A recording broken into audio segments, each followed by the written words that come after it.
1977, he abducted 2 boys in Shrewsbury, Massachusetts. Again, he impersonated a law enforcement officer to gain their trust. He led them to a secluded area where he restrained them and inflicted physical harm. Nathaniel attempted to crush one boy's ribs by jumping on his chest, while the other boy pretended to be unconscious in a bid to survive. After leaving one boy on the side of This big ass abducted more kids and you jumping on these mother, you big as shit. Y'all, look, bro, if I stand, bro, y'all can see my rib cage right now, bro. I'm little as hell. Y'all see, bro, if that man made me lay down right now, y'all see my rib? Bro, I'm cooked. Boo swerve, nah, bitch, I'm boo boo man. Boo swerve, nah, bitch, I'm boo boo man. Boo swerve, nah, bitch, I'm boo boo man. Hey, now off the back, if I'm saying this intro and my shit drop down, it's tough. But what's going on, YouTube, man? SwerveSkii back with another reaction video, man.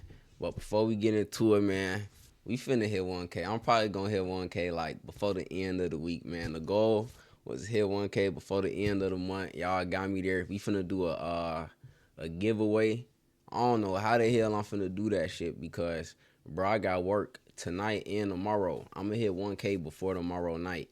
I want to hit it on live. Y'all going crazy though, so I don't know how I'm finna do it and pick the winner. I don't know how I'm finna do it, but you most definitely gonna have to be in like my Discord following. I don't know how I'm gonna do all that, but I'm gonna do a $50 Visa gift card giveaway and shit. I don't know. I don't know if I'm gonna do like 2 winners and split the 50, give out 50 and then 25, or if I should do some of my clothing brand, give out a free piece of clothing. I don't know. But I do appreciate y'all, man. For real, I appreciate y'all. But y'all ain't getting a sob story. Y'all ain't gonna see me cry on camera, do none of that shit till we get the plaque. Swear to God on my mama. But we got 1K. That's what I'm talking about. I appreciate y'all, for real.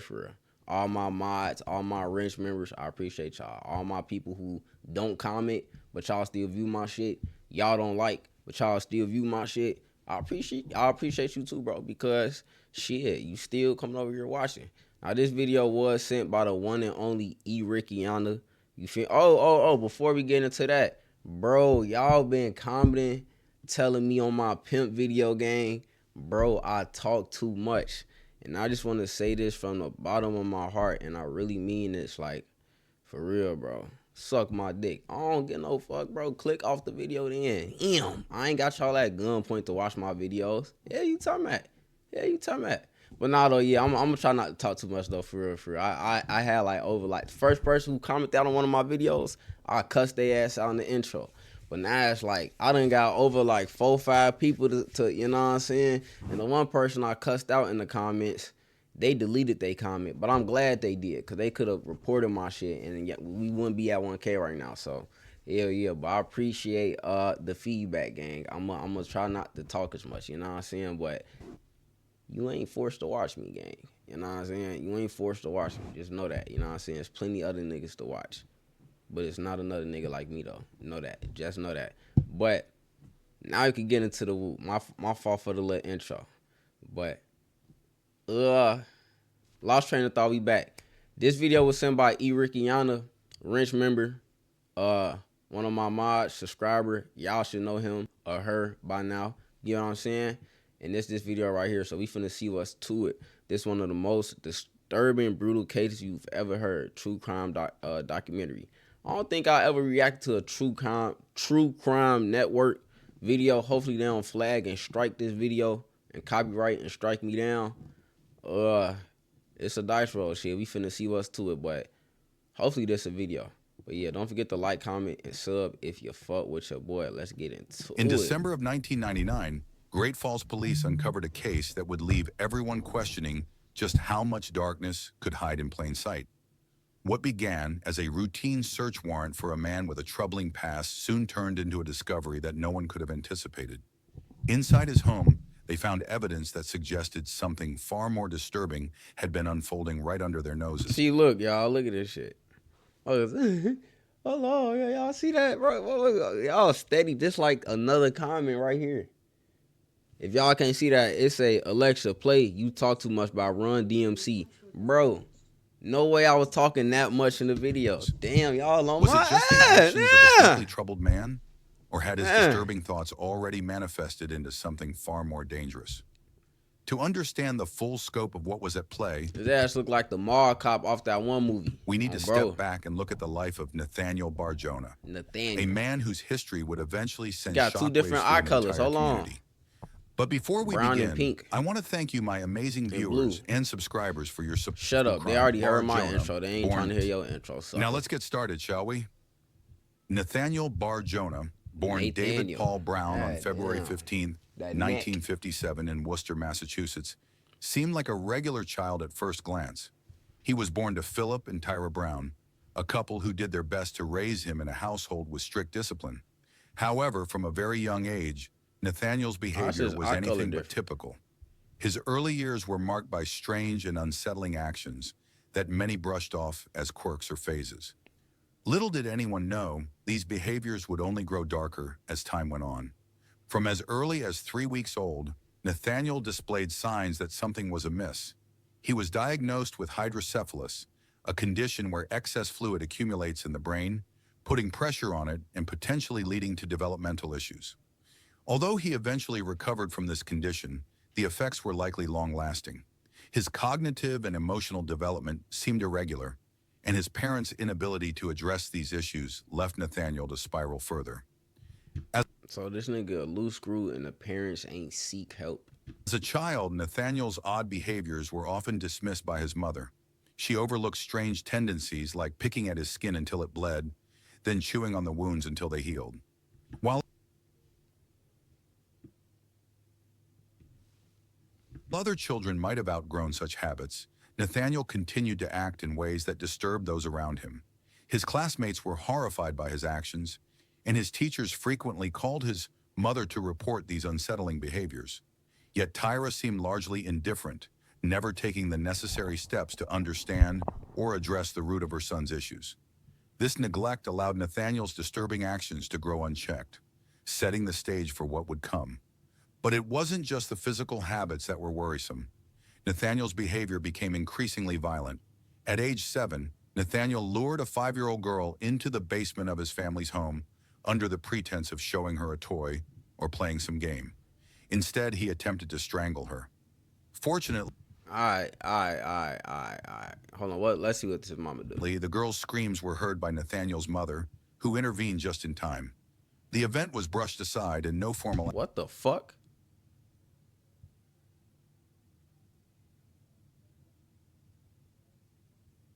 Shit looks scary as shit. Look, y'all look. For y'all who be catching me on my lives, bro, I bought a game. I ain't finna get in all that, but I had bought this game for like $10, bro. I still ain't play it. It's scary as shit, nigga. I don't watch scary. This is scary as fuck. Hold on. Am I finna have to click off the video? Scare ass nigga. Action was taken. The incident was deemed just a childish outburst, and no one seemed to grasp the danger Why they keep Nathaniel zooming in, posed bro? even at that young age. But the lack of intervention only allowed Nathaniel's darker tendencies to fester. Wait, what was his childish punishment? outburst, and no one seemed to grasp the danger Nathaniel posed even at that young.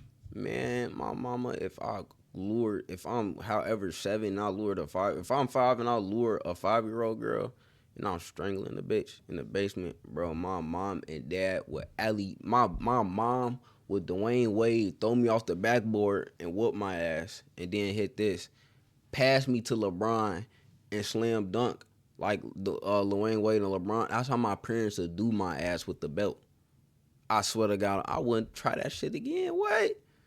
He this way because he ain't get disciplined. Whoop y'all, put BTA, belt the ass to all your kids. Yo, you know what I'm saying? They young, obviously don't whoop. But when they know better, whoop they motherfucking ass. Hell, you talking about they gonna act right now. Don't over whoop their ass like I ain't finna whoop my kids. But let them, like, you gotta let their ass know. You know what I'm saying? Like with my pops, I know. You know what I'm saying? Like my kids, they gonna know. My parents, not just my pops, my mother too. Like my parents, I know. Man, his mama, he just strangling a like, bro, whoop his ass. Take his shit. Slap the fuck out of him. What's going on? But the lack of intervention only allowed Nathaniel's darker tendencies to fester. Told y'all. His father, Philip, a strict disciplinarian, punished Nathaniel severely for his behavior, Okay. but it was clear that his methods were not solving the problem. Instead of helping Nathaniel understand the consequences of his actions, He obviously had to be taking the electronics or something, bro. Whoop his ass. Like, I swear to God on my mom. But don't, man, you gotta overwhoop him. Make him fear you. Fuck all that. Beat the shit out of his ass. Like, don't whip him with a belt. Whoop him, for real. Put paws on that nigga. Let him, son, gang. Like, I don't even know what he getting whooped, though. physical This shit discipline wild. may have This exacerbated freaky, his wild, violent creepy tendencies. motherfucker. He look The more creepy Philip as shit. attempted to control Nathaniel, Hell nah. the more the young boy seemed to rebel. But it wasn't just rebellion. Nathaniel's actions were increasingly out of control and dangerous. So at the age of 12, Nathaniel's actions took a further alarming turn. He began targeting younger children. One day he lured a 6-year-old boy into a secluded area under the guise of offering him a fun activity. What should have been a harmless play date turned into something far more disturbing. Nathaniel abused the boy, a crime that would go unreported at the time. Once again, his parents dismissed his actions as part of his unusual behavior. Abuse mean like domestic abuse. That mean fight, slapping, and hurting. Your son done strangled a 5-year-old girl, tried to choke her out, kill her.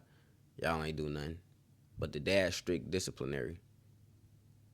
Then, when he turned 12, he lured a 6-year-old boy and he beat on him. Y'all still ain't doing nothing. Abusing the little boy. He half your fucking age. What was you doing hanging out with somebody half your age? But y'all ain't gonna question that. Okay, cool, cuz. You feel me? I used to play basketball with my neighbors, and them niggas was like in elementary school. When I was in high school, just used to cross the shit out them little niggas. Or I let them win. Okay, so that's cool. Half the age, okay, that's understandable. Why are y'all fighting though? They said abusing. Why is you abusing this little boy? Come on, gang. Just, hey, whoop his ass for real. Not with a belt, like really put paws on folks, like really whoop his ass. Come on, gang. I don't care if he retarded. They said he wasn't retarded. They said he it's just long like symptoms, so he could still get back here. He still got a little bit of sense. Beat the rest of it into him. You ain't finna be walking around here just doing all that and blaming it on your on the activities. That shit would not go. This shit would not happen in the black family. I swear to God, this shit would not. Never imagining the gravity of what he had just done. You ain't finna strangle no motherfucking 5-year-old and blame it on your motherfucking sickness. No, you're not in this house. Cycle of neglect, Not in this house. combined with his deepening psychological issues, set the foundation for Nathaniel's future. Over the years, Nathaniel's behavior escalated further. By the time he reached adolescence, his disturbing tendencies were well established. At age 17, he attempted to abduct 2 boys from his neighborhood, luring them into a cemetery with promises of something fun. What he had planned for the boys, however, was far from innocent. He intended to harm them, but fortunately, one of the boys sensed something was wrong and managed to escape. This was yet another missed opportunity for intervention, as the boys' parents did not press charges, and once again, Nathaniel was allowed to slip through the cracks of the justice system. So you telling me you got a phone call or something? Yo, son came home running, breathing hard. Fucking what? Nathaniel just had us at a cemetery. He tried to hurt us and do this. And you telling me you called the police and ain't pressed charges? What the fuck is going on? Despite these increasingly alarming signs, the authorities and his family continued to ignore the severity of Nathaniel's behavior. He was able to move through life, continuing to victimize others, while the red flags went unnoticed. His childhood, filled with troubling behaviors and lack of intervention, paved the way for the darker actions that would follow. The warning signs were all there, but no one took them seriously, no one except Nathaniel, who knew exactly what he was capable of. As he grew older, his criminal actions began to escalate, and soon his disturbing behavior would turn into something far more dangerous. His childhood, marked by strange and violent tendencies, foreshadowed the horrors he would eventually commit. But despite the warnings, no one could have predicted just how far Nathaniel Barjona would go. As Nathaniel entered his late teens, his actions became even more brazen and violent. At age 17, his behavior escalated further. In one shocking incident, Nathaniel impersonated a police officer. Wearing a uniform and flashing a badge, he abducted an 8-year-old boy named Richard O'Connor. Nathaniel detained Richard for hours. Nathaniel impersonated a police officer. Wearing a uniform and flashing a badge, he abducted an 8-year-old boy named Richard O'Connor. Nathaniel detained Richard for hours, subjecting him to severe harm. It wasn't until a neighbor witnessed the situation and alerted authorities that Nathaniel was caught. Yet despite the severity of the crime, Nathaniel was sent. What is with this nigga luring kids? This fucking lure. Why is this lure luring children? Ooh, it's raining. Hold on for the ooh. To probation. And I sleep good when the rain hit the roof. And I love when the rain hit the window. Like, it's real, like, I love it. Incredibly lenient sentence for such a serious offense. Once again, he evaded proper punishment. Nathaniel's time on probation did not reform him. It seemed to embolden him instead. His predatory actions continued as he moved across state lines, targeting more victims in Connecticut and Massachusetts. In 1977, he abducted 2 boys in Shrewsbury, Massachusetts. Again, he impersonated a law enforcement officer to gain their trust. He led them to a secluded area where he restrained them and inflicted physical harm. Nathaniel attempted to crush one boy's ribs by jumping on his chest, while the other boy pretended to be unconscious in a bid to survive.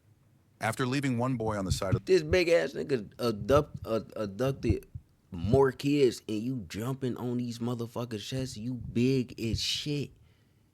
Y'all, look, bro, if I stand, bro, y'all can see my rib cage right now, bro. I'm little as hell. Y'all see, bro, if that man made me lay down right now, y'all see my rib? Bro, I'm cooked. And I'm 20. I'm 20. I know, bro. Oh, hell no. He must have been jumping on some kids his size. Cause I'm 20 and his big ass will break my ribs. He jumped on me. God damn. What is with him luring and abducting and acting like a cop? Like, bro, if y'all don't get, bro, if I did something like that, they'd make an example out of me, gang. Bro, make an example out of him. For I feel like he finna, you feel me? I'm gonna have to blur this out. I feel like he gonna abduct some kids and kill the kids. Bro, stop this man right now. Like, no funny shit. Like, I ain't even say that to be funny. Like, seriously. What is with you luring kids and trying to hurt on kids? It's gonna keep progressing, bro. Y'all about to stop him, bro. For real. He led them to a secluded area where he restrained them and inflicted physical harm. Nathaniel attempted to crush one boy's ribs by jumping on his chest, while the other boy pretended to be unconscious in a bid to survive. After leaving one boy on the side of the road, Nathaniel drove off with the other boy in his trunk. This crime was really grievous, yet once more, Nathaniel... This nigga look sick as fuck. He look sick. His ass look like buddy off GTA. Not Trevor. Damn, what's dude name? Lester. His ass look like Lester off GTA. Weird ass nigga. avoided severe consequences. Despite the severity of his actions, he was sentenced to just 18 to 20 years in prison. Again, a maximum sentence that felt inadequate considering the scale of his crimes. Nathaniel's time in prison was not idle. He continued to engage in disturbing conversations with mental health professionals, openly discussing his dark fantasies, and his fantasies were so extreme that they led to his transfer to Bridgewater State Hospital, a mental health facility for individuals considered sexually dangerous. It was clear by now... Bro, later on in the video, please don't let my assumption be right. ...that Nathaniel was far from rehabilitated, and his mental state seemed to be deteriorating further. However, despite the warnings and his evident mental... So y'all telling me y'all know and see this man mental is getting worse and worse, but just because his sentence is over with, y'all gonna let him out in the free world to be around us regular people with our head on? Man, the fuck? Instability, Nathaniel was released after a parole hearing in 1984. Experts had cautioned that he posed a risk of reoffending, but the legal system failed to act on these concerns. After serving less than a... Legal system failed us. Justice system failed us, man. Y'all ass ain't failed me. Yeah, you talking about I find out a motherfucker do something to my kids, nigga. Fuck calling the police and pressing charges, nigga. And by then, I'ma have cake. I have bum money. I'll crash out. Fuck is you, man. Let my son, let my daughter come home talking about more. Man, that's the day I go over viral. I kill his ass on camera. Fuck with my kids. I go over viral. Decade in For prison, no. Nathaniel was What? deemed to be rehabilitated, and the judge ordered his release, a decision that would soon have dire consequences. Nathaniel's release, coupled with the lack of proper supervision, set him on a path that would once again lead to more victims. He looks sick as fuck Having too. already shown a clear pattern of violent and predatory behavior, he was now free to carry out his disturbing desires once again. After serving time for his earlier offenses, Nathaniel Bar-Jonah, formerly known as David Brown, was released from Bridgewater State Hospital in 1991. He had spent several years in the psychiatric facility, but despite his ongoing troubling behavior, the system deemed him rehabilitated enough to be freed. During his time in the hospital, Nathaniel made the decision to change his name from David Paul Brown to Nathaniel Benjamin Levi Bar-Jonah. The reasons behind this name change are somewhat murky, but it appears to have been part of a larger attempt to redefine himself. Nathaniel later explained that he changed his name because he wanted to experience what it was like to be discriminated against, claiming he wished to understand the persecution of Jewish people. Despite this claim, Bro, lock this nigga up, throw the fucking key away. Don't even feed this fat piece of shit. Make him go on a Ramadan fast. Don't feed this nigga nothing. Just throw the key away, bro. What the fuck, man? there was no evidence suggesting that Nathaniel had any actual Jewish heritage. It was more likely a personal reinvention or a way to distance himself from his past. His choice of a new identity would come to symbolize the duplicity that would define his future actions, hiding behind a false persona while continuing to prey on vulnerable children. Nathaniel's release came with a series of warnings from mental health professionals who expressed concerns about his likelihood to reoffend. Despite these warnings, the parole board felt that he had shown enough progress to be released, placing him under the condition that he receive outpatient treatment. But as had been the case throughout his troubled past, Nathaniel ignored the help offered and quickly moved to Great Falls, Montana to live with his mother. Arriving in Montana, Nathaniel blended into the community, keeping a relatively low profile. However, this would not last long. His previous pattern of impersonating law What the fuck is that bottom right? enforcement continued almost immediately. In 1991, Mystery he was meat. caught outside a post office attempting to abduct a young boy. Bro, what is with this man getting kids? I'm telling y'all, he gon' whoop one of them kids, bro. Nathaniel was once again pretending to be See, niggas, the judge letting niggas like this get out of jail so niggas like me could go into jail. Cause me, I would never willingly go to jail. But if you touch my motherfucking son, my daughter, I ain't got kids right now, but man, I'll throw the kid away on me. Take me to jail. Lock me up. Hell you talking about? Like, I don't care. But y'all gonna put me in the blender, give me an elbow. Give me football years. You know what I'm saying? Give him 20 years. He's even though he's talking to the motherfuckers in jail, in a psych, wherever he was, and they telling y'all it's not good. They still releasing him. Y'all will put me in there. I'm good. I'm just like, hey, I only did this because he touched my daughter. Literally. It's only why I did it. I have no record, none of that. No repeated nothing. It's only why I did it. They gonna put my ass in the blender. They ain't gonna put his ass in the blender though. Shit, we're out. be a police officer, a tactic he had used before to gain And where the fuck he keep getting these police whoops at? the trust of children and their parents. Fortunately, the boy's mother witnessed the situation and rushed to intervene, preventing any further harm. However, Nathaniel was not charged with any serious crime. Instead, he was given probation, a punishment that hardly seemed to fit the gravity of his actions. Nathaniel's time on probation was a period of silence, or so it seemed. For the next few years, he remained out of the public eye, continuing to blend into the community and remain under the radar of local authorities. Yet during this time, troubling signs began to emerge.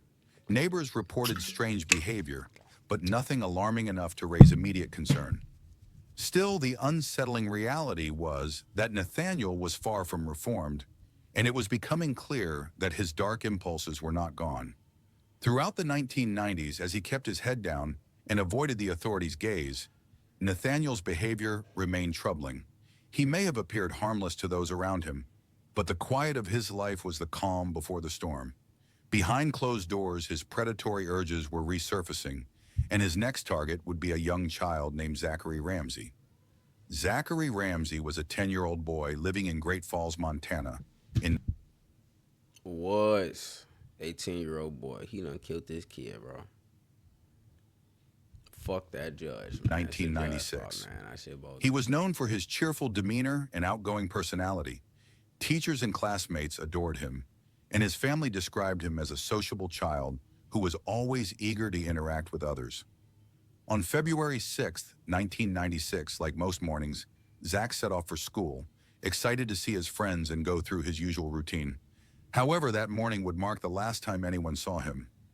Zach was last seen walking down the snowy streets of Great Falls, heading to Whittier Elementary School, just a short distance from his home. The day started like any other, with Zach bundled up in his blue denim jacket, a blue football jersey with his name on it, and his black high-top sneakers. As he walked, he passed through a familiar alleyway that shortened his route to school. Yet somewhere along that alleyway, Zach vanished without a trace.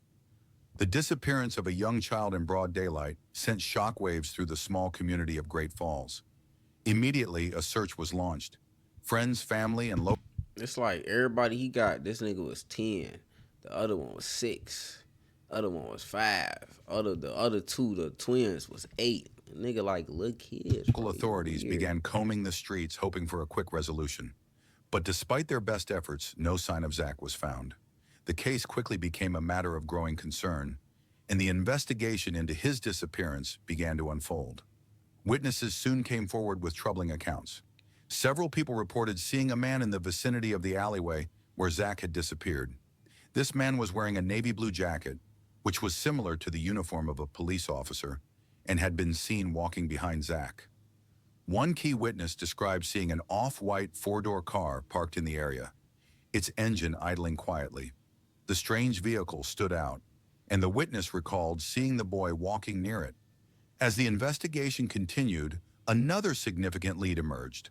A jacket and a pair of blue jeans were found discarded in a nearby dumpster. The clothing was identical to what Zach had been wearing that morning. This discovery raised more questions than answers. Had Zach been taken somewhere and his belongings discarded, or was this simply a coincidence? The presence of the clothing... We don't believe in coincidences. Ain't no such thing as so close to the scene suggested that something sinister had happened. The witness statements and physical evidence continued to build the case. As police pieced together the information, it became apparent that there were multiple sightings of the same man in the area that morning. He had been seen walking near the alley where Zach was last seen, and some witnesses even identified him. The man in question was none other than Nathaniel Barjona. His name came up several times in the investigation, and witnesses who had seen him in the neighborhood began to make connections to his past behavior. One of the most crucial developments came when... Man, if I knew a sick fuck was my neighbor, I would out that nigga every day. I would make his ass... I'll make his ass want to move out, bro. Every time I walk my dog or I'm live streaming and I see him pulling into the driveway or he taking his garbage, here go my sick ass neighbor, y'all. He like to touch on kids and shit, y'all. Like, man, bro, I'll probably assault his ass for real. Like, I would pick a fight. Wow, bro. Like, wow, bro. Wow. A witness positively identified Nathaniel as the man who had been following Zach in the alleyway. This was a significant breakthrough, as it connected the dots between Zach's disappearance and Nathaniel's disturbing history. Nathaniel was not a stranger to law enforcement, and his criminal past had already raised red flags. He had previously been arrested for crimes involving children, and now it seemed the pattern was continuing. As investigators turned their focus on Nathaniel Barjona, they began to dig deeper into his background. His previous offenses, including his history of impersonating law enforcement and his disturbing behavior toward children, made him a prime suspect in the case. But there was... Bro, it's raining a little harder, right? I'm thinking my PC making like breathe like hard ass breathing noises. I'm like, yo, I gotta stop the video. It's making like, why my PC making all that noise? It's the rain, bro. I got overly nervous. Thought my shit was overheating or something. Still no concrete evidence linking him directly to Zach's disappearance. I'm chilling. That would soon change. In the weeks following Zach's disappearance, police continued to investigate Nathaniel's activities, hoping to uncover more clues. Little did they know, the breakthrough would come when they finally obtained a search warrant for Nathaniel's home. What they found would leave the entire community shocked and horrified. The investigation into Zachary Ramsey's disappearance had taken an unsettling turn. As Nathaniel Bar-Jonah's name became central to the case, detectives began to dig deeper into his background. His past had already raised suspicion, but now with the growing evidence, it was time to uncover the truth. In December of 1999, Nathaniel was arrested for impersonating a police officer after being spotted outside a local elementary school. It was an arrest that would lead to the shocking discovery of what lay hidden inside his home.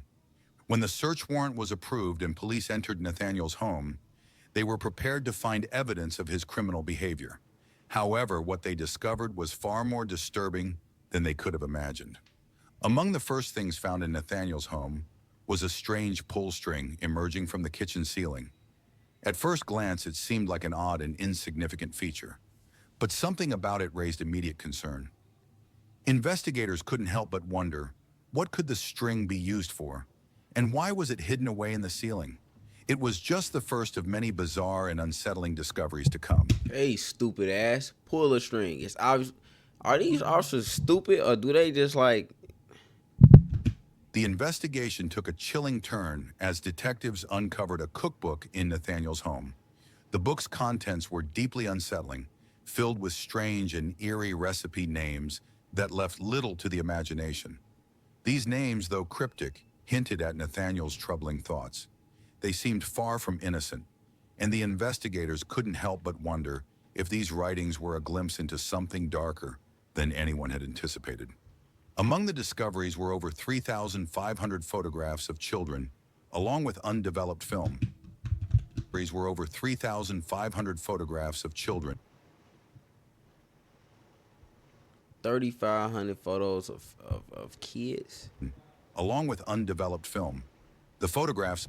Undeveloped film is what I'm taking as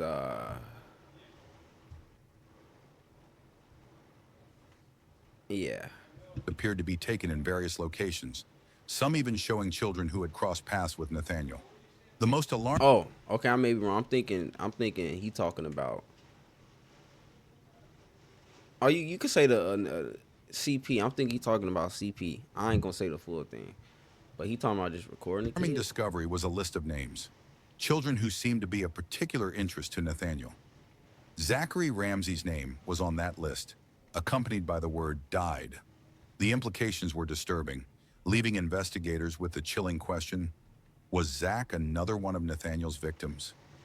As the investigation Obviously, why is y'all like, bro? Stop acting dumb, bro. continued, police found human hair in a meat grinder, tucked away in a corner of the kitchen. While the hair did not match Zach,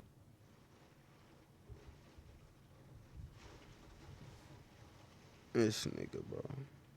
This nigga just like Jeffrey Dahmer. Jeffrey Dahmer. Jeffrey Dahmer. This nigga kill, rape, and kill kids. Well, they didn't say rape. I'm saying he raped. He raped them little kids, killed them little kids, and ate them little kids, and wrote all that shit down. Wow. Zachary's DNA, it raised significant questions about its origin. Whose hair had been in Nathaniel's grinder, and why was it there? Alongside the hair, I don't know if y'all can hear the rain in my window, but if y'all do, ooh, I'm gonna be sleeping good. bone fragments were also discovered. Although the bones could not be identified, the presence of these fragments confirmed the worst fears. So y'all done found meat. I mean, y'all done found bone fragment and hair in the meat grinder, and y'all still ain't whooped this man yet. Was something far more sinister at play. But the darkest discovery came from the neighbors. They recalled Nathaniel hosting cookouts, where he served a variety of meat dishes. Several neighbors remarked that the meat tasted unusual, gamey and off in a way they couldn't quite explain.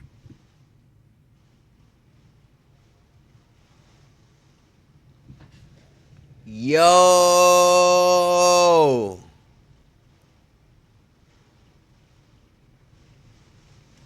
Yo. Hey, this why black folks say I do not eat. We do not eat at other people's. We do not eat other people's cooking for real. So you telling me this sick fuck moved into y'all neighborhood? Hold on. So he been a sick fuck the whole time. They released him even though he was showing signs he's a sick fuck. Y'all let him in the neighborhood. He did some shit again. He ain't get too much. They like brushed out. He gave him probation. Then he kidnapped this man and then having fucking cookouts. The meat tasting weird. Y'all get a search warrant for his crib and y'all see bone fragments and hair in the meat grinder. Man, this nigga was killing, raping, and cooking and feeding them kids to the neighbor, bro. To the neighbors.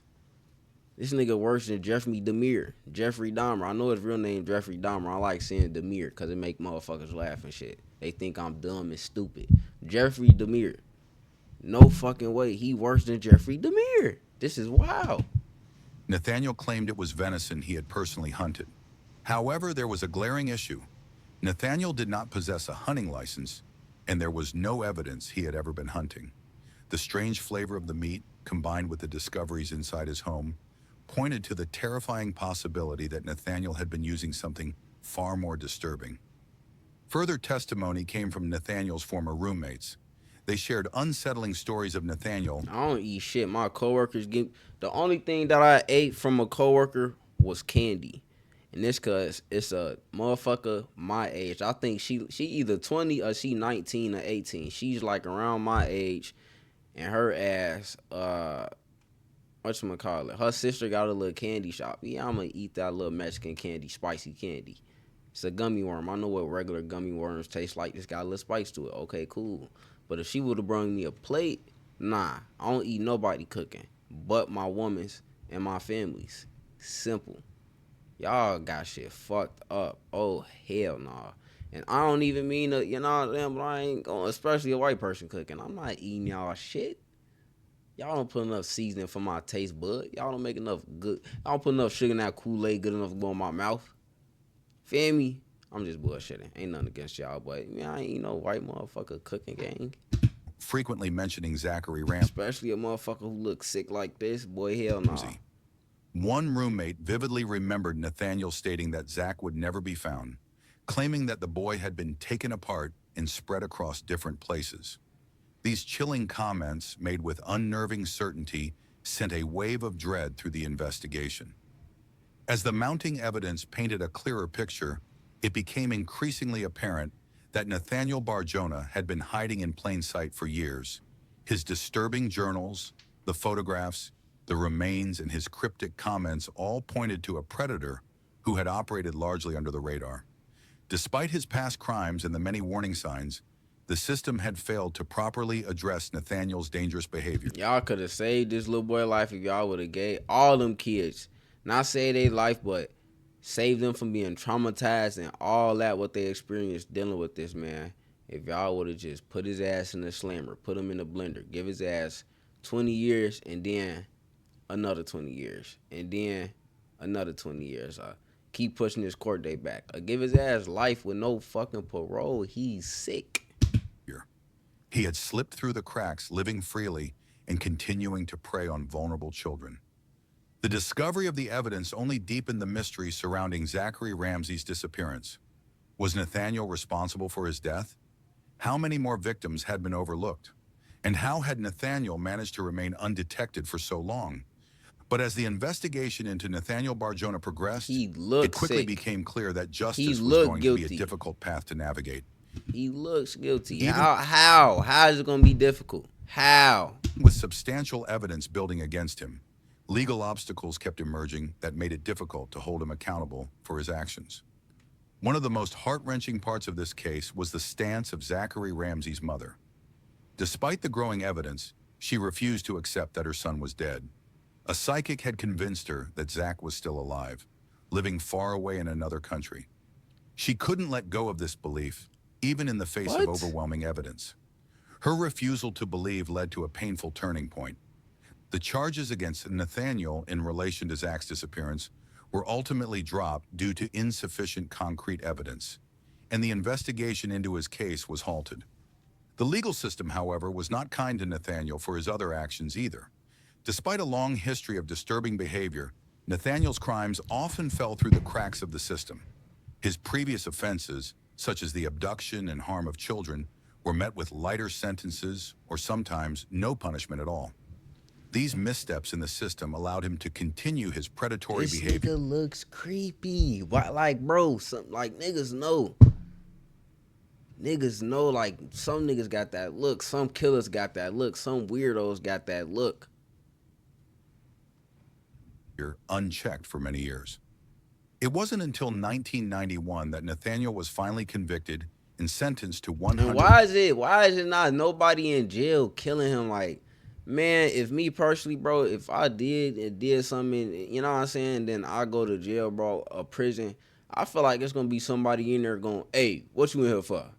Whoop the bam, and then I end up getting poked up. Why no none of this shit happened to him? Like, what? 30 years in prison. But his trial was finally convicted and sentenced to 130 years in prison. About time, but shit, it's too late. But his trial wasn't without complications. The road to his conviction was long and full of delays, leaving many questioning why it took so long for him to be properly held accountable. Oh, bro. Despite this, Nathaniel was locked away for the rest of his life, though the legal proceedings were far from straightforward. Behind bars, Nathaniel remained a figure of concern, but it was clear that the full extent of his actions would never be fully understood. His time in prison didn't bring closure, as the lingering questions about his crimes still haunted those affected by his actions. Nathaniel passed away in 2008, his death closing a chapter of his life, but leaving behind more questions than answers.